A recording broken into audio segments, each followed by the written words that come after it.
and then my screen's not working anymore. Well, I hope, inshallah, in Jesus' name.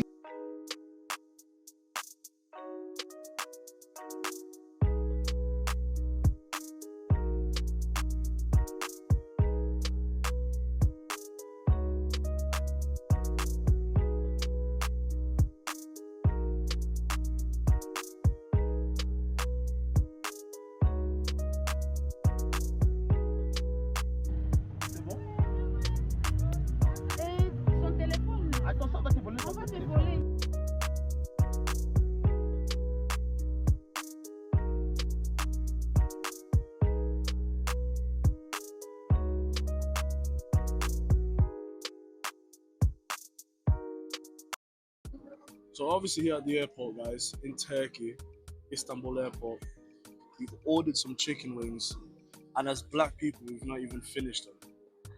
Which means one thing: Turkish people, stay away from making chicken wings, because it's obviously not nice. But anyways, guys, I really want to fly first class, business class, private jet. We're not on that level yet. Not yet, soon. You know what I mean? But this is going to be a good little journey to Congo. I think we're going to have a good time. I'm going to try and film as much as I can. I'm going to try and keep it as authentic and as unfiltered as I can. And I hope you guys enjoy it. I hope you really do. Congo's an amazing place, but Congo is also a place where there's so much tracasserie. So we've landed, we've got our luggage, and this guy is trying to open up my bag and he's like, this is not good, you've got something in here that shouldn't be here. I'm like, mate, this is for charity, do you know what I mean? He's only doing this because he wants me to give him a bit of money, and I didn't. Anyways, then the driver came, he picked us up, and one of his mirrors wasn't working. It was, honestly, anyways, long. But what we needed to do is get our SIM cards and put data, because there was no Wi-Fi when we landed, and there was no Wi-Fi in our Airbnb as well. So that was that. Obviously, I've got about, I don't know, probably $75, $80, but I gotta change it into Congolese francs. So that will enable me to be walking around and going to town and getting a motorbike and whatnot. Now I'm gonna tell you a fun fact about Kinshasa. It's the capital city of DRC, okay? And it's a massive, massive city. There's over 15 million people living in that city. As you can see, all these people, they make up to 15 million. Now, if you've ever visited Kinshasa, one thing you'll notice is that the motorbikes are everywhere. But there's a good reason for that. The traffic in Congo or in Kinshasa is intense, it's crazy, it's unbearable. And we're talking long jams, crowded streets, dirty roads, do you know what I mean? But for these young men, driving these motorbikes, it's not just for transport, it's a job. It's a way to earn a living, because there's high unemployment in Congo. That's something that you guys need to understand. High unemployment. The recession is crazy. Right, guys, so here we're in the city center. It's called Galerie La Fontaine. So there are so many different shops, different restaurants. There's even a cigar lounge, which I'm definitely going to visit. But this is a lot more quiet, guys. This is a lot more quiet. It's a little bit more sophisticated. It's a little bit more chill and serene. But there's also a mall here somewhere.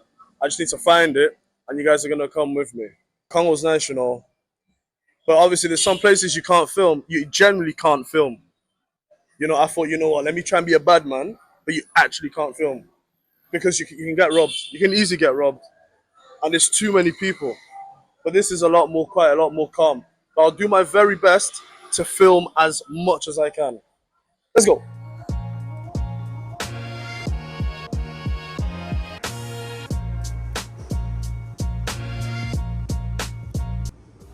Now, I'm huge on cigars. My parents hate it. Mama, papa, je suis désolé. Right? Let me tell you something quickly about cigars, guys, okay? I know some of you probably not gonna like it. But cigars are like luxury and relaxation. It's a social status thing. Do you know what I mean? It's like it looks cool. Do you know what I mean? I look cool.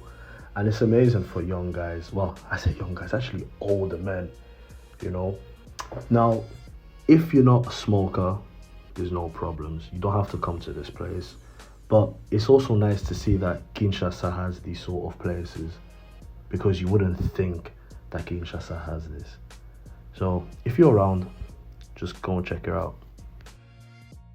We're just trying to have a good time, but they're saying if I want to do a video with them, I gotta give them peas. I gave one of them already, like I think 10k, 10k something like £3, something like that, which is more than enough. Now he thinks I'm gonna give every single one of them a bit or something, and I'm not. I'm not gonna do that. I'm not gonna get hustled. No chance. Yeah, they don't have a Scooby about what I'm talking about, but they're good guys, good people. He's even thinking I'm from the States. I'm actually not from the UK. You waste, man. You waste, man. Right, Mission Impossible, crossing the road.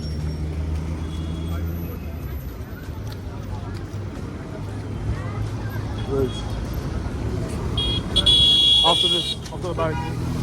Let's go. As you can tell, crossing the road is another sport in itself. It's difficult, but that's reality. I don't see why it has to look like Europe, or it has to be like America, it has to be like the West. This is just the way we live our lives in Congo or in Africa. I think most African countries are the same. It's kind of fun, do you know what I mean? Living life on the edge. Maybe it's not for parents that maybe moved to the West and now they've gone back. They don't really want to be involved in that. It's like, mutupasi, mutupasi. But anyways, now we've got to this place called City Rue. This is one of the only places that I actually know comfortably well. And I'm going to tell you a little bit more about reality. Right, so it's currently 1 o'clock in Kinshasa. I am honestly sweating out. It's warm. I'm hungry. And we're going to get some street food. I don't know if you can see the sweat literally dripping off my face. You can see me losing weight live on 4K. Do you know what I mean? You can actually see it. I don't think you guys actually understand the heat. And if I take this off, yeah, honestly. But I'm going to get some street food and I'm going to show you guys. In terms of health and hygiene, hey, we don't know. But what I can tell you is that the food is really, really nice. And there's people behind the camera right now that are watching me and they're thinking, what is going on? Anxiety out the window. Yeah. Yep. So you go from people selling food, street food, to selling sunglasses, to selling waters, to selling drinks, to selling all sorts. Do you know what I mean? It's a very decent place. Look, obviously, Congo, everyone is struggling. And when I'm saying everyone, I mean 90% of the population is struggling. And you can even see right now, as I'm speaking to you guys, there's people selling things. Do you know what I mean? So you gotta rate it, man. People are just trying to survive. They're hustling every day, man. And you kind of, honestly speaking, you feel sorry for them, because where we come from in Europe, life is slightly different. Do you know what I mean? If you're 16 to 30 years old, it's either you go to school or you got a 9 to 5. These lot don't have jobs. They generally don't have jobs. They just hustle every day. So you kind of gotta give it to them. You got like even these mamas, these tantines, these aunties. You got young kids selling waters and that. You know, trying to polish your shoes. So you gotta rate it. You gotta rate it big time. I love it here, honestly. I love it. I love Congo. This is my home. This is my motherland, and I can only imagine most African countries exactly the same. Do you know what I mean? So this is Congo. And another thing is actually very dangerous. But we're in a calm place, so I can't obviously just tell you everything or show you everything. Because if I show you, that means I have to get my phone out, and that's risky. Because anyone can get you. Anyone.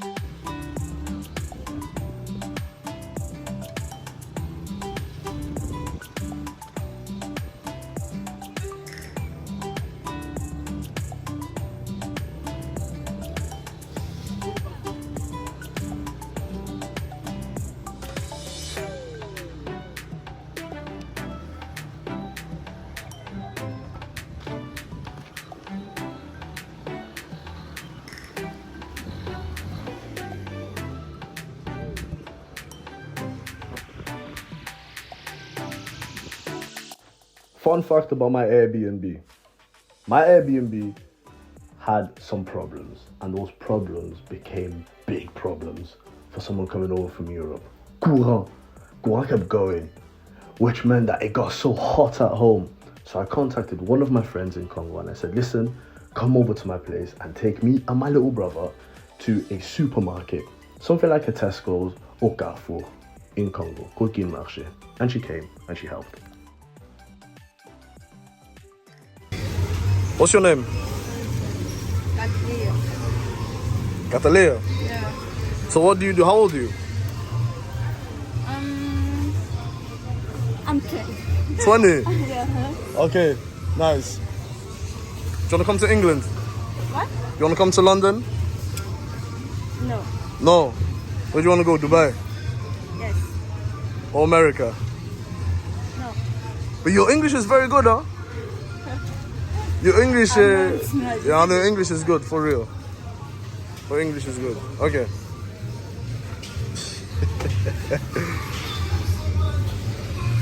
Now, the third day in Kinshasa was actually eventful. Now, I wouldn't call myself a regular in Congo, but I've never seen a shopping mall in Congo, so I decided to go with my little brother. And to my surprise, listen to this. And I'm filming because you wanted to come to this shopping mall. So, you know, grab something to, grab a bite. Do you know what I mean? Just grab a bite. And then my screen's not working anymore. I'm thinking, what the is going on? So we go to that place, film it. We go to that place. The most legit place in Congo to get your phone fixed. Well, I hope, inshallah, in Jesus' name, do you know what I mean? And they're asking me for 220 quid. Hopefully they get it fixed. If they don't, then I'm screwed.